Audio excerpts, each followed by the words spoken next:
Good evening. Welcome to Duo Daemonologie. My name is Elise Giammarco Carlson. It's been a few weeks since we've been together. I'm glad to see all of you here. We have James, Anita, and Carl Johnson with us tonight because they are the leaders of the show. And I want to mention that this Saturday night on the 27th, we are still having our event at the SK Pierce Mansion in Gardner, Massachusetts. So if you've been putting off buying tickets because you didn't know if you're going to be able to go and you didn't know what was going to be happening with COVID, it is still going on. A couple of tickets are available. Please email us or get on our Facebook page and let us know if you'll be coming. It's going to be a great time. And to let you know all about that SK Pierce Mansion, we have our special guest tonight, Tom D'Agostino. So let me introduce the hosts of our show, James Anito and Carl L. Johnson.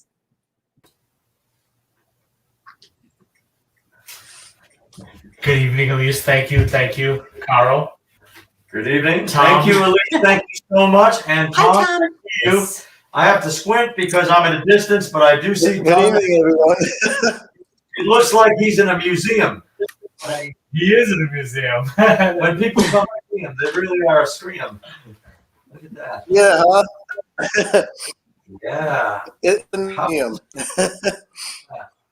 Well, we are very honored to have you, Tom. It's been a long time in coming. I know you have a very busy schedule. And it's just like, you are a Renaissance man.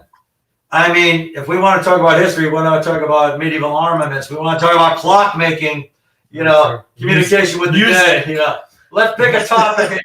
No, Tom will talk about today. Rock music, writing music, creating instruments, Yeah. Yes, a man of many trades, a man of many different words. He's a paranormal Da Vinci. Tom, you have also written 16 books, right? Written 16 books, right? You've written and published 16 books. Wow. 16 books, right? You've got a new one too, Tom. Yeah. What's your latest? Yep, it's one coming out Just to mention that. Yeah, we got one coming out May 31st. May 31st? Yeah. Yeah, Tell Arlene us and about I, that it's called Strange New England. Yeah. It's called Strange New England. It's got over 60 stories of different wild people or strange things that have happened in our history. So it's going to be very interesting.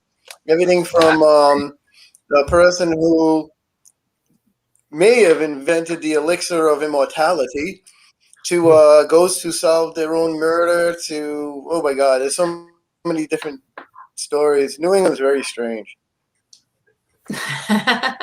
Very true, very true. That person who, I'm sorry, that person who may have discovered the elixir to immortality, is he still alive? Is he still alive? Well, he may be. Because he loses some credibility if he's not. When they went to move his coffin, when they went to move, it's not me, trust me. When they went to move his coffin, it was empty, and he was buried, and so in 1920, he died in like 1860 or 1865, and in 1920 they moved his coffin to make way in Malden, Mass, for the highway, and they opened it because it was light. So this guy Ephraim Gray may be walking among the living while everybody else gets old and gray. Ah, that's pretty interesting. So, yeah, that's pretty. Yeah. To talk about something off of that, which is, I don't think that's pretty crazy, actually. But talking about strange in New England, SK Pierce Victorian Haunted Mansion.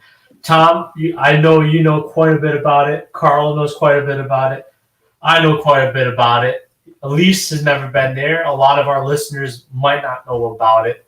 Or if they have, they've seen it on television, either through Ghost Adventures, Ghost Hunters. There's been a lot of documentaries on it. I think 13 Below with Keith Johnson, Carl's brother, involved in it. Tom, I don't know if you were. I think you were too. I don't know if I forget the people that were involved in that. But there's been so much involved with the SK Pierce Victorian Mansion. So, What would you say to somebody who's Yeah. just going to go there, like at least, and has not experienced it yet, to recommend it? yeah, for sure. Is it strange? Is it part of Strange New England? No, actually, but it was part of Haunted Massachusetts. When we first put that book out, which was our third book, we actually talked to those owners, which were Mark Vo and his wife and 2 kids at the time. And that was before anybody really knew about the mansion. And it was strange things happened while we were there to begin with. And he was telling us all these wild stories. And about, I guess, Maddie Cornwell, which was one of the servants of SK Pierce, how his son was talking. He could hear somebody on the monitors while his son was in the crib talking to him and singing to him. How when he kept seeing his son getting running around the house when he was supposed to be in bed. But as his son grew older, this kid he was seeing, playing hide and seek with him, stayed the same size. So right then and there, that's like 2006, we were talking to him about that. So we've been involved with it for about 15 years now. And Carl and I, we did we did two or three investigations together there. I think you were there 3 times altogether. Yeah. One was with Rolling Tree, we did a day event that was like, there were speakers all through it. Billy Bean was there, and I was one of the speakers and all. Yeah, and that went into the night. And I remember Edwin and Lillian Gonzalez, former owners. Yep, Edwin and Lillian. Yep, finding the bones in the basement. Yep. Yep. Yeah, that was with Joni Mahan, who we see a lot still. Or on occasion, I should say. Yeah, me too. But yeah. So you, what's your opinion of? You are convinced it's haunted. Well, the little boy ghost, that kind of gives a good indication. I mean, there's something up there. It's got memories that are replayed. Something happens there. I don't know if we can harness it or produce it, but there's something there. Yeah, we have like when we were interviewing Mark Vo, he was talking about the guy Eno Sare, and telling about the story how he used to say Porteo before he took a shot of moonshine. When it was a common house for everybody, there were lodgers there, renters for each room. Mm-hmm. In the common room, if he was taking a shot of moonshine, he'd say Porteo, which he probably learned while he was in the infantry in World War II. And while he's telling us his story, we were recording because we were recording everything he had to tell us so we could put it in our book, Haunted Massachusetts. And it wasn't like till 3 weeks later I started playing the interview. It was going to be the last story I was going to put in. And right while he's talking, Eno Sare comes right through and goes, Porteo. You could hear him. So it was a very loud EVP. And it was kind of interesting. The little boy, we haven't experienced a little boy that I know of, but we did experience something. We thought it was his daughter walking by the hall while we were there, and she was dressed in a black dress. But he said that would have been Maddie Cornwell. So when we set up cameras one time when we were doing an investigation, we had one in room 4 where Eno Sare died looking out in the hall, and one in the hall looking out into room 4. So you can get the hall if Maddie Cornwell walks by, or if Eno Sare decides to show up in his room, you get that. What we got, though, is something kicked the camera in Eno Sare's room, room 4, which was actually their bedroom now, Edwin and Lillian's bedroom at this point. And you can see something, you hear a noise, you hear the door get kicked and the camera get kicked. Later, when we went in there to retrieve the camera, we did not know this. I didn't see this until I played back the video. Her antique perfume bottles were thrown on the floor. Oh, wow. They were there all scattered. So, yeah, it does 3 of them, there's lingering there. I mean, do you think anybody has proven that this house is haunted? So, I mean, there are some very strong suggestions. What with the EVP Porteo and the perfume bottles? Now, I don't think these things can be explained away. Yeah, and so many experiences. People, I know there's people that have shared hallucination and gullibility and stuff like that, but there have been sound people that have gone there and have had experiences like Tom, yourself. Yeah. Like plenty of people that have investigated the house. I have to ask Tom because Tom is an imperialist. He's not given to suggestion. Yeah, for sure. He's the Sherlock Holmes, the Da Vinci, but he's the Sherlock Holmes of the paranormal. Does that make you the Watson? Are you convinced? I'd like to be his Watson, but his Watson broke her leg. Yeah, That's but, true. I got Yes. my point. By the way. Yeah. Are you convinced that SK Pierce house is haunted, or Hang on a probably second. where it is? Yes, let's see her. We want to see Let's Arlene. I wrote that in the text. I said I wanted to see Arlene. I remember that. Tell you. My Sherlock Holmes pipe. He's got his pipe. That's awesome.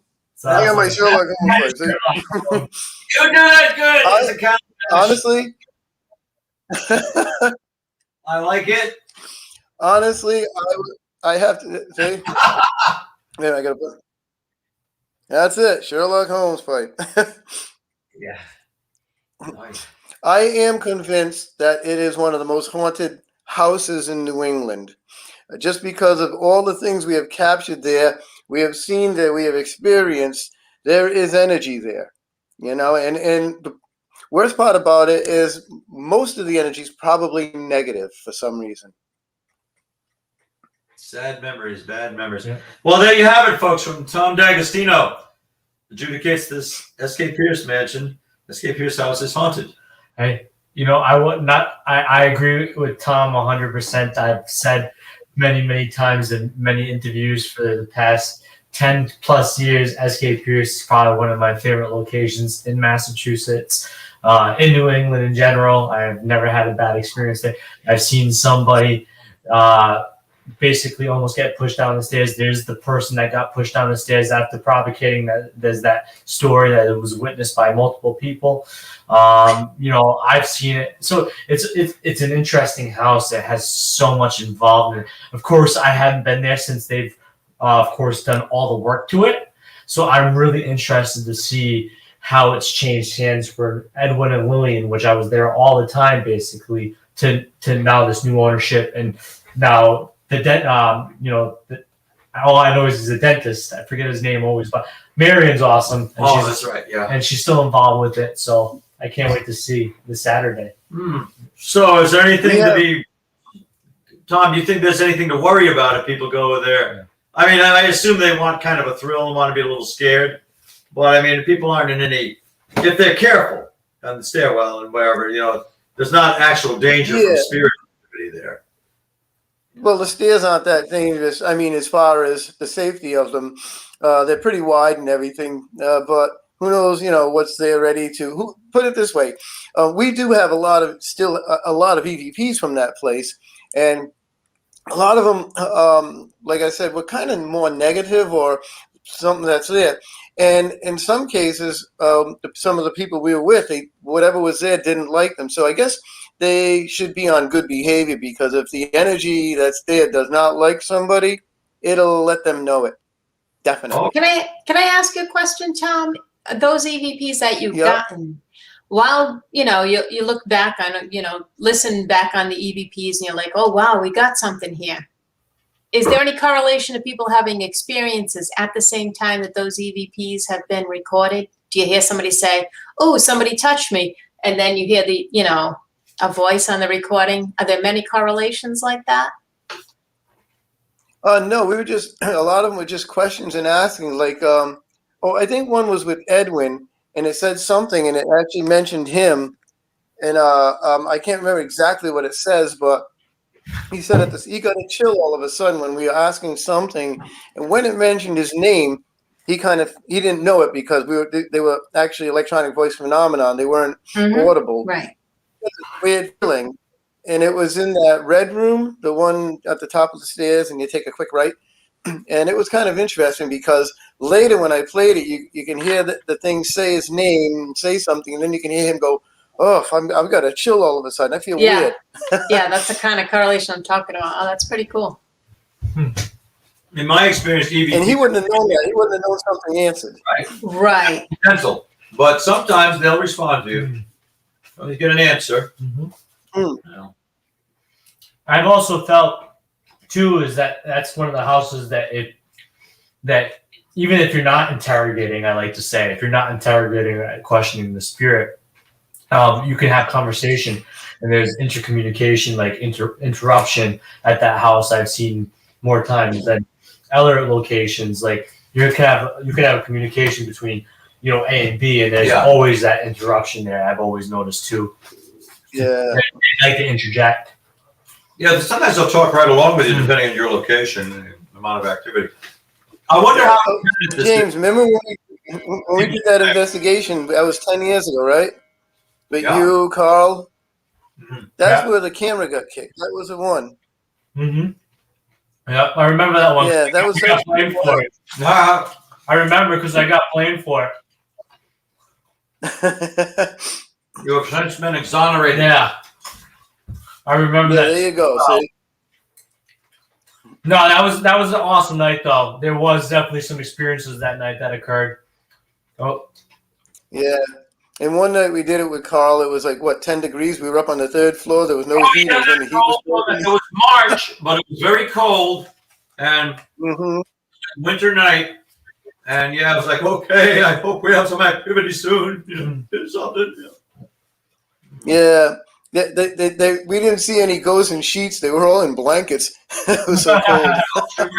Blanket. Sarah asked a quick question. Actually, Carl and Elisa and I were talking about this. Will there be any experiments performed in an attempt to raise the vibration of the house and the atmosphere? Actually, we are planning to do something with music. Yes. That probably hasn't been done in some form. So, yeah, we're going to try to raise the vibrations of the house by playing some music. And of course, flowing with music as well, not just letting the music play. So, we're going to be trying something with music. So hopefully that does raise the vibrations, create some energetic atmosphere, and kind of creates like a tango within the house. I think we want. Yeah, there you go. Elise can dance one of those 19 teens dances. Yeah, she should be wearing the titty poppers. There's the Charleston. There's the Black Bottom. Wasn't the Charleston in the 20s? I think that was you the probably 20s. Want something That was in the Roaring from like the late 1800s, early 1920s. The gay So it'd be 90s. like classical music to maybe swing or the 1920s, Roaring 20s music, jazz. I think I have enough of a voice to sing. I can only do a very deep octave now as far as singing because of the COVID effect that I have, and it's still in my throat. I will offer a song though. I'm going to offer a song of the time. I'm going to surprise everybody there. Oh, And no, not the one I suggested Right. before. The one you were singing Carl's going to before? sing opera. No, that was a spiritual, and that came along. The old man. I looked at the top 100 songs of the 1920s, and Old Man River was up there. Oh my God! There you go. And after that, everyone's going to ask him to sing Over the Hills and Far Away. And they mean it. Or far, far away. Far away. Yeah. That's one of our musician jokes. Tom, have you been able to go to SK Pierce House since it's been remodeled? No, actually, we've been meaning to, but because we've been so busy with our own events, it's been almost impossible to get anywhere else. I'd love to see it. So, in your opinion, I know this is hypothetical at this point because you haven't been able to physically interact with it, but do you think the remodel has increased activity or maybe subdued it because it's back to it's like its normal state? What's your opinion on kind of interacting with the house, changing it or restoring it to its glory? What's your opinion on that? When Mark Lowe sold the house, there was a ton of paintings. I know you guys may not remember this, and he also had the diary of Steneman there, Jay Steneman, which was very lurid, and the paintings were very lurid. I've heard, lack of a better word, just to be more like rated G. And what he sold all of them and got rid of them, and that right then was a remodeling point that probably also triggered something. He actually read some of the diary to us, and it was kind of gross. And the paintings were also like really weird. So when he sold all them, that was kind of remodeling. He was in starting to remodel and paint. But if they did a lot of remodeling like that, and let's say really big changes, you're probably going to get some activity because of the fact that you're changing a familiar area. I'm not sure if they are used to it now because it's been, Victorians go to a lot of changes. Oz went to several changes and everything.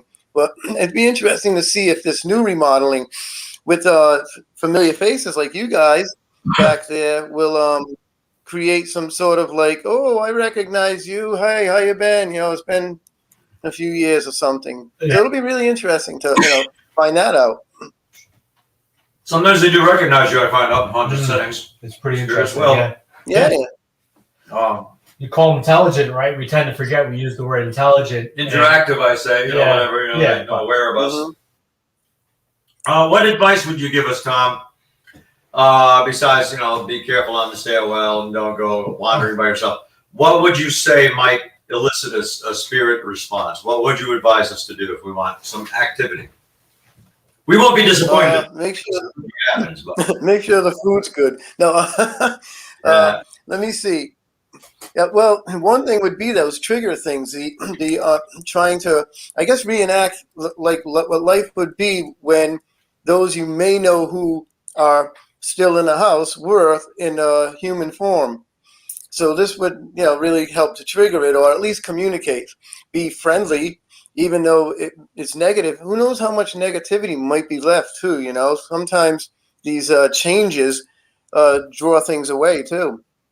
So I should come dressed for the 1870s? The best thing is everybody to be very open, aware, and friendly. Say it again, Elise. Tom didn't hear you. I should come dressed for the 1870s, 1880s? There you go. Okay, there we go. I look like I'm from the 1880s. What the heck? I use oil of old age. Don't worry. Tom, how is you have a partner in writing your books and doing your research and in everything else in your life, Arlene.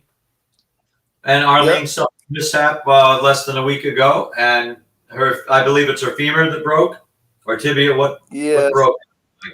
Femur. How is she doing now? She must be totally bedridden and calling for soup and all, and being waited on.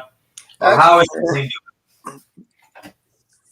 She's doing a lot better. She's actually getting around with one crutch, believe it or not. She can put weight on it because she's so thin that they told her, that the pins, she could put her weight on it, but with a crutch. And she's getting around. A little pain today because of the rain. It was like very rainy and all kinds of injuries. When this kind of weather comes out, everybody has some sort of injury that aches. Yeah. Yeah. But we're still working all as much as we can. Wow. So, talk about Arlene, and we hope for her fast recovery. And we have a question from Michelle talking about Arlene getting better and you guys being able to do an event. Tom, are you going to have Nella Dining with the Dead in Tavern on Main again? Actually, yes. We have to talk. I'm going to talk to Dave this weekend about it. We got one April 27th at the Public House in Sturbridge, May 18th at the Colonial Inn in Concord, and July 18th at the Hawthorne in Salem. So I'm going to talk about the Tavern on Main. I'm going to talk to him this weekend, and then we'll post that. Nice. And not to shamelessly plug after your events for people that are just tuning in right now and missed Lisa's great intro and of course, missed the conversation. What we are talking about, the SK Pierce Haunted Victorian Mansion, which Carl, Elise, and I have an event there this Saturday. We still have a few tickets. We have 5 tickets that can be sold. before we hit the limit for Massachusetts limit guidelines. And, come join us 6 p.m. to midnight, $65 a piece, a lecture, pizza, and then a 5-hour investigation and full Some good camaraderie. experiments. Yeah, we're gonna. Yeah, we don't just go in there and say, "Here's a flashlight. Look around, see, let us know what you know." We're going to experiment, try some different combinations. I call it the combination lock principle. If you try certain elements and approaches, you might plug into something. You might get something. This just won't be us, guys, and I'm not making fun of anybody. Here's. Arlene uses the tarot cards, which are good because she gets a lot of communication, and we never, never fail with that. And most anybody who is ever alive knows about tarot cards. So it's easier to do that than say, hey, 18th century spirit, can you talk into my voice recorder? It's 8 gig memory. So it's kind of cool. And room 4, don't forget, sorry, he's a guy who likes to hang out with people, I guess, and talk. I've been in there, yes. It's kind of a feeling, very subjective, but kind of a feeling. Yeah. We had a seance there with Rob and Marie directing a meeting, but I was kind of directing it actually at that point. I tried to get up and I felt I was pushed down. Now, I don't know if I've been sitting a while or what, but I had trouble getting up. I felt my right shoulder was pushed down. Somebody else had said. Maybe they wanted you to continue. Yeah. Maybe they just wanted to continue. See, sometimes people might mistake negativity or negative activity for just a little aggressive communication on the spirit's part. They may be just trying to, a little overzealous, but not meaning to harm. Yeah, Marion, the caretaker, says there's nothing negative there, but probably in the same form what you were saying, like as we say about the Conjuring, as we say about other places that have activity, it doesn't always mean that it is negative in tone. There's definitely nothing demonic there. There's nothing in the sense where it's going to come possess you, but in a form, I think there's also approachability too. When you go into a location like that with so much history, how you come off, your personality, who you are, how you come across asking certain questions, that might generate a negative response, a negative environment based upon what you're putting out. So might necessarily be like somebody like that's a serial killer there, but there can be negative repercussions. I could be the most positive person, but you might just tick me off the wrong way. I might clobber you one. That doesn't mean I'm a bad person, but it was still a negative action. Exactly. Yeah. Exactly. Well, if somebody started badgering you or everything, you're not going to say, "Oh, would you like a cup of tea?" You're going to go, buzz off, dude, or something. People are people, whether they're dead or alive. Yeah. Tom, That's why we're always nice and friendly with everybody. We're always friendly, Arlene. When you hear us speaking and everything, we're always, and that's why we get a lot of good energy and good results. So the negative energy is not necessarily negative. It's probably just the person or the entity getting a little, PO'd at somebody. From a parapsychologist point of view, this question comes: do you think, or just like an experiment, do you think that people can create a spirit? If people are very much into the scene, you got all the trappings of a seance. They're expecting something to manifest. Through PK, psychokinetic influence, can a spirit be created, at least temporarily? Can you produce that, synthesize the spirit activity? If you know what I'm saying. I believe it can be done. Yeah, I believe it can be done. I mean, it's like when people play with the Ouija board and it starts moving. And it's it's an ideomotor activity. Your brain is making it happen, even though you're not consciously wanting it to happen.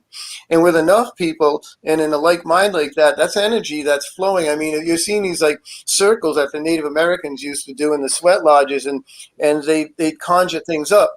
You can actually create a spirit of something that's not there, or at least an energy that comes.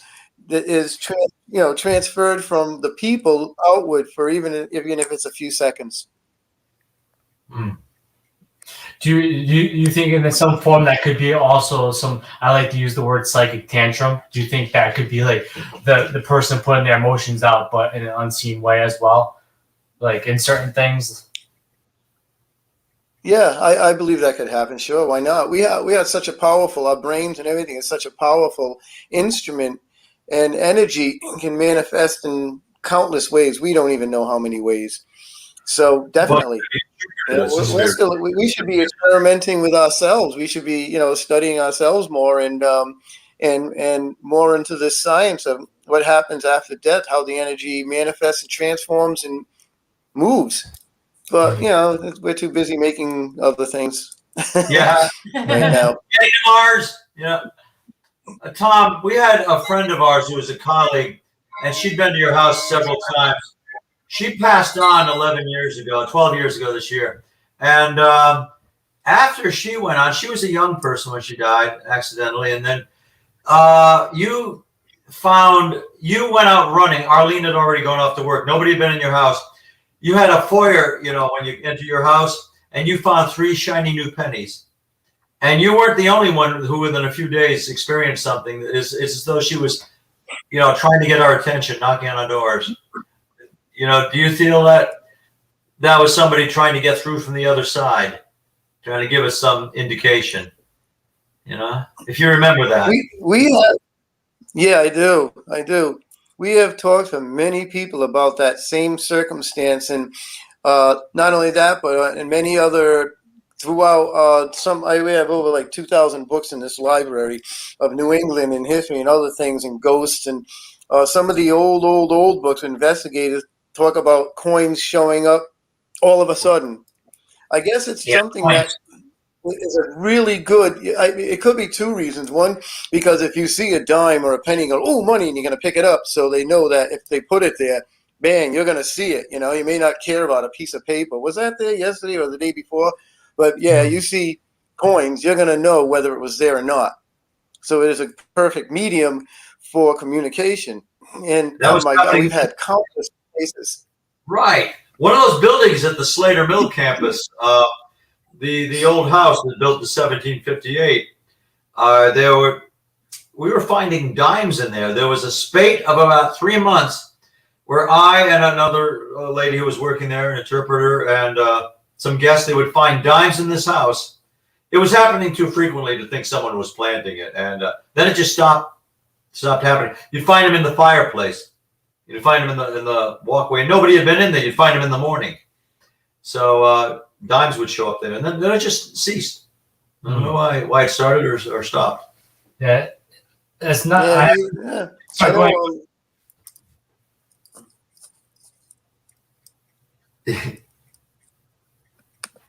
Oh, what'd you say? I said you could go ahead. Sorry, I didn't know you were going to speak.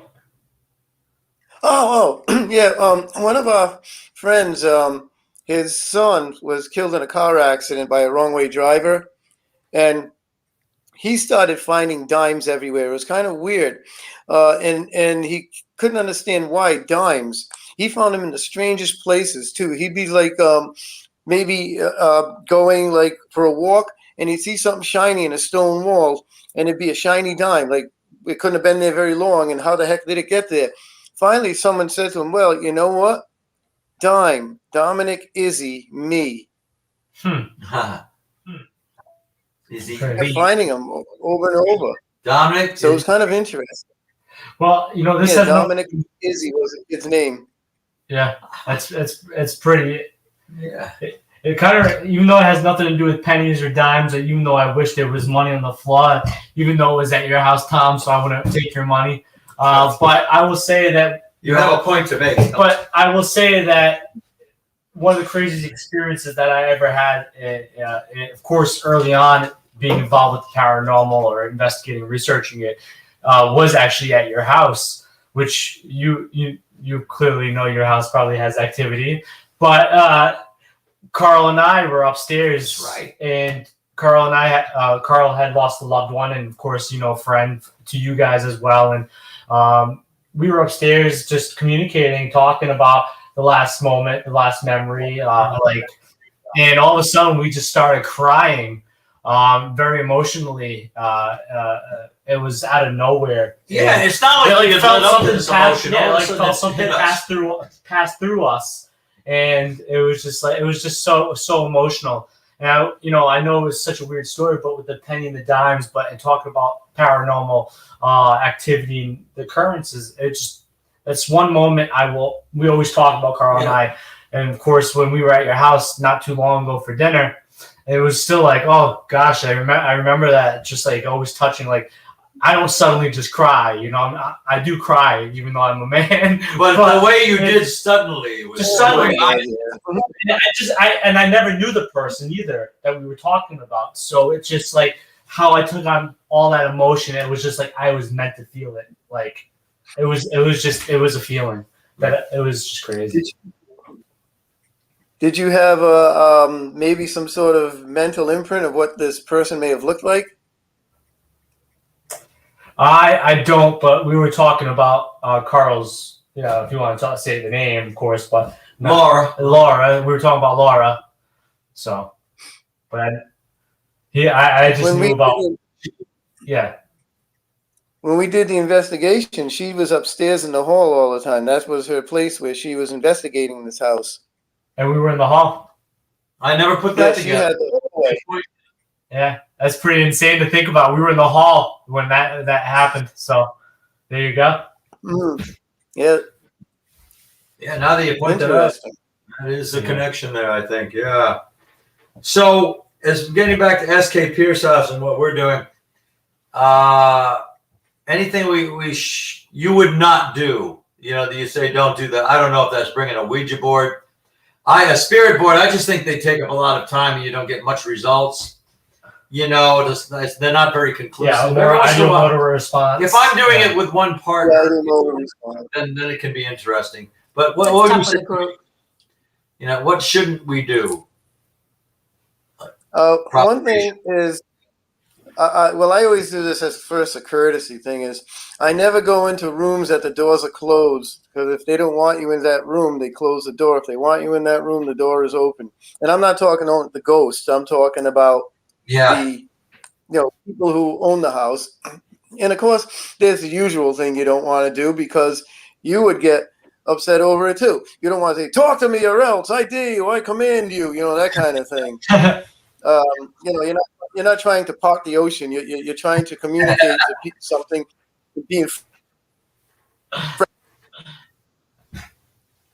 Yeah, in my experience, that kind of excessive provocation doesn't do anything.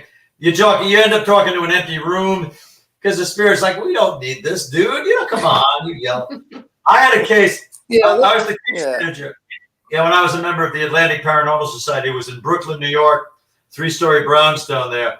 And one of our investigative team, you'd know the name right away, he went into this room and he started yelling. Of course, it had to be a demon or something, because it was scaring the 14-year-old girl in the house. He said, all right, you want to take me on? You pick on a little girl. All right, you come on. All these invectives and all that. Come on, take me on. After he went through about a half an hour of that, he's a very brave guy that he beat up on the air. And so after he left, I actually went into that room and I said, I must apologize for my young friend, because I wanted to stay on good terms with it. And it was kind of a funny thing to say to me. And by gum, later on when we were recording an interview and he was still talking about what he did up there, you hear this male voice like, wait a minute, there's something else there. Listen. It's talking. There's something talking with us. And then it becomes clearer, and the male voice, while this man, the young man, is talking about what he did up there, you hear this voice go, yeah. F you, man. Clear as anything. F you, man. And then he starts talking again. He goes, the spirit went, just funny stuff. So we ended up dubbing that spirit Wise Guy, because he had, obviously, this body presence had a sense of humor. Survived the grave. Oh, I just wanted to mention one thing, just for the heck of it, that Dominic Izzy, the father, actually started a musical program for people, children and everything, who cannot afford instruments. And it's called the Dominic Izzy Foundation. And we actually donate instruments to it all the time. It helps people who would love to play music but not necessarily can afford like a trumpet or a guitar. That's awesome. And that was in his honor. So it's kind of cool. That is pretty cool. So, so this helps people live on too, in one way or another. Foundations, memories, things like that. That maybe we keep saying SK Pierce, SK Pierce. We don't say the mansion, the house on 4 Main. You always say SK Pierce. Now, if you keep saying that, your energies are toward that. So that also might help in a manifestation way. True. So we should be thinking and saying SK Pierce when we approach the house, or at least be Well, you cognizant. could, I mean, you could say Bullwinkle Moose, but I doubt he'll show up. So Tom, as you have written 16 books, you are like we already said, the Sherlock Holmes of the paranormal field. That's going to be your new title officially. We're demonologists, Sherlock Holmes of the paranormal, and I just need the hat. yes. For people that don't know who SK Pierce was, who is SK Pierce? Why is he so predominant to that mansion? Why are we saying SK Pierce? Because he built all his furniture. Well, SK Pierce was a chair maker. Gardner became the hub of chairs, and in fact, he had not only the mansion built, but he had a factory across the street built. And he manufactured chairs, and he became very, very wealthy manufacturing these chairs. The mansion that he built, actually, they had another house and a building displaced so they could put the mansion. So it would be right across the street from the factory so he could watch the workers. There's also a tower up there on the top of the mansion, and he could watch the workers, see if they're slacking off or whatever. And he became a chair mogul. He became Gardner for the chair, manufacturer. They later moved to New York too. They moved to Brooklyn, the SK Pierce chairs. But for that's what made him famous and made him rich. Magnificent house. Certainly in this day when it was new, it must have been, like a castle almost, like a big mansion of the Victorian era. So it's called the Victorian house. Well, still even to this day, if you take into some 26 rooms. Yeah, most houses nowadays. 26 rooms for 5 people. Yes. And that thing's restored now. I can't wait. Oh, I've seen pictures and it just looks so extravagant. Oh, it's such a beautiful house. I'm so excited. This is going to be a good. I'm gonna roll around. I'm gonna roll in it. Just rolling that. I'm rolling it. Roll down the stairs. Everybody will come running to see what happens. Yeah, right. I got to ask Tom a question. If you Go ahead. Yeah. Because my question is rather involved, and I can think of no one better to answer. There may not be a definitive answer to this. It's not that kind of question. But Tom, where is this all headed? This paranormal investigation and research, trying to ascertain that there's an afterlife, that there's something beyond what we see. Where is this going? Because it seems we have made little advances, scant advances in the last 2 centuries. We have better documentation. We can record better. That's more sophisticated, which to me is more convincing that there's something out there beyond what we see. But where do you think it's going? Where do you see paranormal investigation in 30 years, 50 years? Is it still going to be the television shows or whatever popular medium we have then? Where's it going? I see it going to Disney World. You waxed like you became Sherlock Holmes again. You're right, because we can't go to the other side and hang out with like Elvis and Jim Morrison, for 3 months and come back. So we can only take it from where we are until we can find some way to break through that veil and keep that open, like Stargate, back and forth. We're trying the best we can, all of us, like you guys, who are really serious and really trying to find answers and help people. Sometimes you realize that the people you're trying to help have answers that nobody else could ever find. Anybody can have a piece of the puzzle, but it's still a very large puzzle. And who knows if we'll ever finish it, at least in our lifetime, Right. Could you And I don't know necessarily believe this, but could you believe in some form that the afterlife is some kind of collective consciousness or creation throughout time from humanity? Because if you look at the Odysseys and you look at, like, of course, good and evil and the creation of that by humanity and the ideologies of it, do you think in some possibility it is for us because we feel so important as people that if there is no afterlife? I don't necessarily believe in this, but it is a valid argument. Like, so do you believe any truths in that? Do you think that we could have some ability in the creation of what the afterlife is? Yeah. In fact, our friend Gary McKinstry, he's a world-renowned psychic, and he actually studies like with shamans in Tibet and everything. And he found a way to lower his body rate, his temperature. And when we do shows, we have people out, and he will go up to somebody and he'll go, nothing. He'll walk up to somebody else and he'll say something like, kitchen floor. Your mother likes the kitchen floor. And, he doesn't know these people from at all, a hole in the wall. And then, later she'll go, my mother wanted a kitchen floor, and when she died, we finally put it in.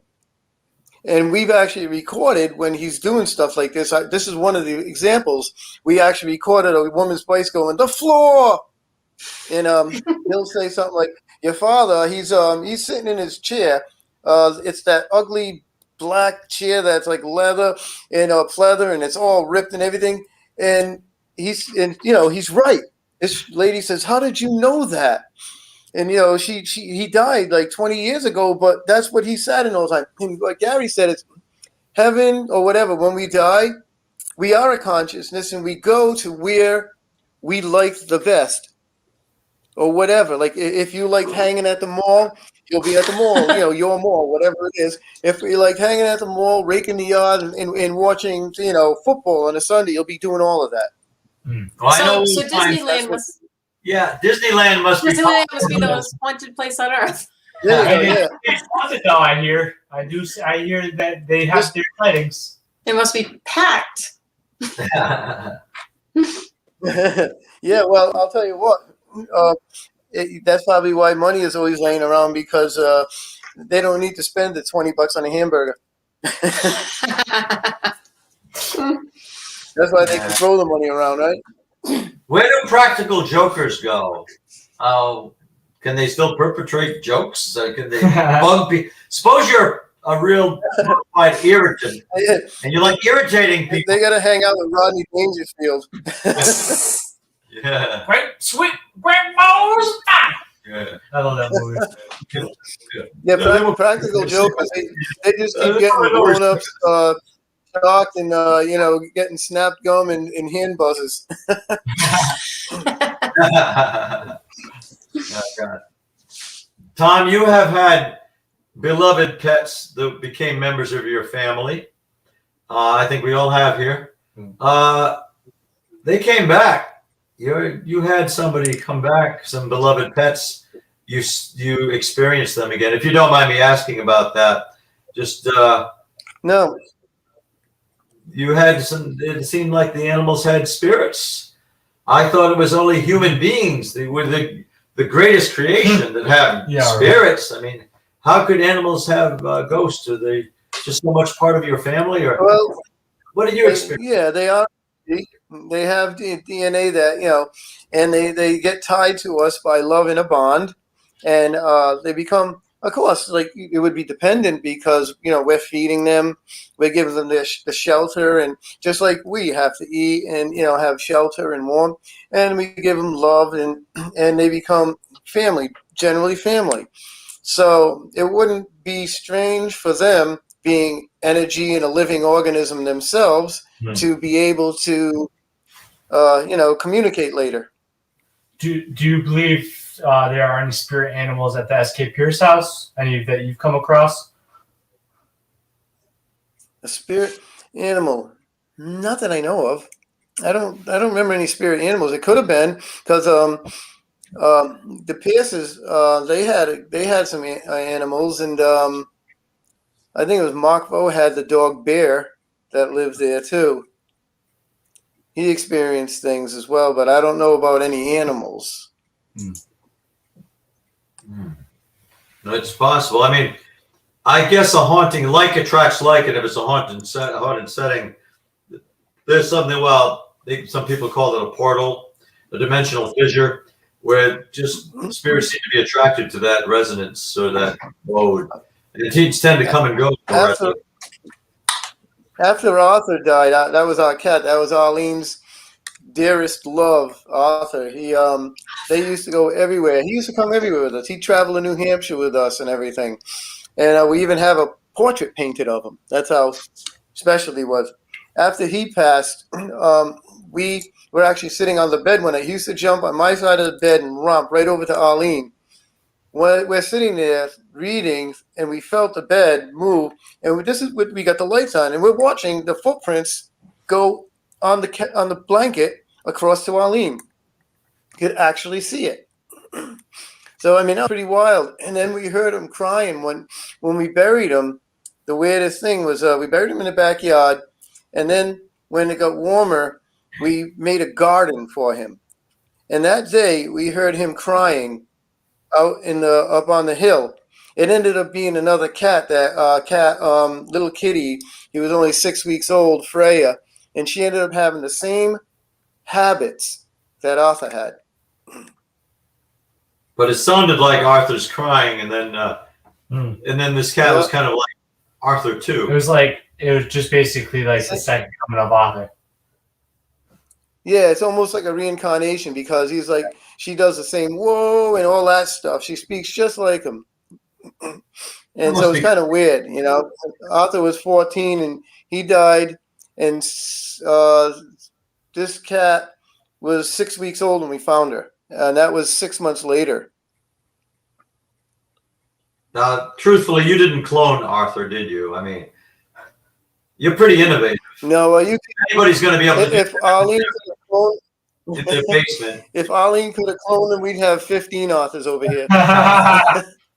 Oh yeah. So Tom, we're approaching time. You know, of course, you are our guest tonight, and we really greatly appreciate you coming on tonight. I have great respect. I love it. I love seeing you guys. Yeah. Hopefully, we can get dinner soon. And but is there any last words you have about the SK Pierce House? And then, of course, any projects you have coming up, when your next book's coming out again for the listeners. Anything that you and Arlene are doing that you'd like to shout out as well, please do so. Yeah, we're just doing. Actually, we have a TV station, a YouTube station called Real Spiel, where we're putting up, like, we got old movies that we talk about, like Nosferatu and stuff like that. But we tell things that nobody would know about the people, the movies, things like Alfred Hitchcock actually was sent to Germany to learn from these producers back in the 1920s, Nosferatu, The Cabinet of Dr. Caligari. And we have that, and it's called The Other World on Facebook. And I'm writing all the music for all the shows, but you can get like Hollywood scandals and crime stories and things like that. And so we're working on that channel. It's pretty cool. It's called Real Spiel, and that you can get that. You can see that on YouTube. It's in its infancy. The next book is coming out on May 31st, and we're working on a book I've been working on for several years called Cradle and Crypt. I'm almost done with it. And Arlene and I are just doing the ghost hunt dinners and working with Spirit Meets Science with Gary McKinstry. You can go on those websites, spiritmeetscience.com, diningwiththedeadturn31.com, tomdagostino.com, and just see what we're up to. Okay. All right. Tom, are you a demonologist? Are you a historian? No. Are you an author? Are you a paranormal investigator? Are you any one of those? I'm more of a historian and a paranormal investigator and research, but I wouldn't call myself a demonologist. Not at all. I don't have that kind of training. Oh, And, I was going to you know, say, is there something wrong with that? Like you it? gotta pick one thing. You can't just, you can't dive into the pool and, expect to do 20 different kinds of strokes. So Right. I leave the demonology to you guys. Thank you. I just knew you'd have a cool answer. That's Yes, you would. all. Yeah. All I think of as a pool is a pool of Jello. I'm just kidding. I never thought of it. But thank you, Tom. I definitely appreciate you being on. Wish you and Arlene could join us this weekend, but of course, unfortunately, she's injured, and hopefully, at least Carl and myself, maybe we could do something together in the future when she's all healed, an event together, maybe this summer. Yeah, I figured you wouldn't be leaving her for it. I thought I'd slip that in and say, if you guys bye, but no, but just whoever goes there this weekend, I'm sure we'll have an incredible time. The place is incredible, and you guys know what you're doing. You'll definitely be able to communicate because you've been there. They're familiar with you, so I don't doubt it's going to be something awesome to tell. I think they're going to like Elise. I have that feeling. Tell her to stay away from that portal, though. They may drag her in. Yeah, they want her. Thank you so much, Tom. I was wondering if Arlene move back. Yeah, I thought Arlene might hobble by, but she's probably gone to bed by now. See how fast she can walk. She's resting. It's been a tough day. I'm in the study. Nice. But we'll say hi for her. I'll tell her you all said hi. Yes, though. please do. Definitely. Please, yes, please. And then once again, when she gets better, let's definitely get together for dinner. Carl, you have anything? Yeah, that'd be fun. Definitely. Yeah. You got anything to say? Just that we will have our review. Of course, people who attended will want to tell them if we recorded anything out of the ordinary, filmed anything. But I want to have our special review over at Tom's and Arlene's. Talk about what happened at SK Pierce house that night, that Saturday night. 27th of March, and maybe we'll be able to tell you what we experienced. If it's nothing supernatural or paranormal, that's fine with me. Yeah. Just as interesting. Yeah. We'll talk about our experience. At least anything for you? That's it. Just tell Arlene we're asking for her. Can't wait to see her, and we will let you know what happens on Saturday night. Definitely. And guys, please, 5 tickets left. If you want it, or if you're interested, demonology.org/events or Eventbrite. You look piercing into the veil. There you go. It was Elise that suggested we have you on as our guest, Tom. And we all thought that was a terrific idea. I'm glad she did. I watched one of the old shows and you were on, and I was like, hey, let's talk to Tom about this. Yeah, was that a haunting? I think it was a haunting. Haunting, about the SK Pierce house. Yeah. And they had an actor portraying you. Shows, Yeah. Yeah, I get them all mixed up. A haunting, you're haunted, they're haunted. Your neighbor's haunted. I Googled it. Yeah, okay, there you go. Well, Tom, stay with us. We're going to end the show, and everybody have a good night. We'll be back next Thursday with a review of the SK. Yes, that's what we will tell. Unless I get sucked into a portal. Who knows? Yeah. Which we hope not. Mama. But we'll make for a real driving to our show. For sure. As long as it spits you out for the next show, right? That's right. Yeah. Good night, guys.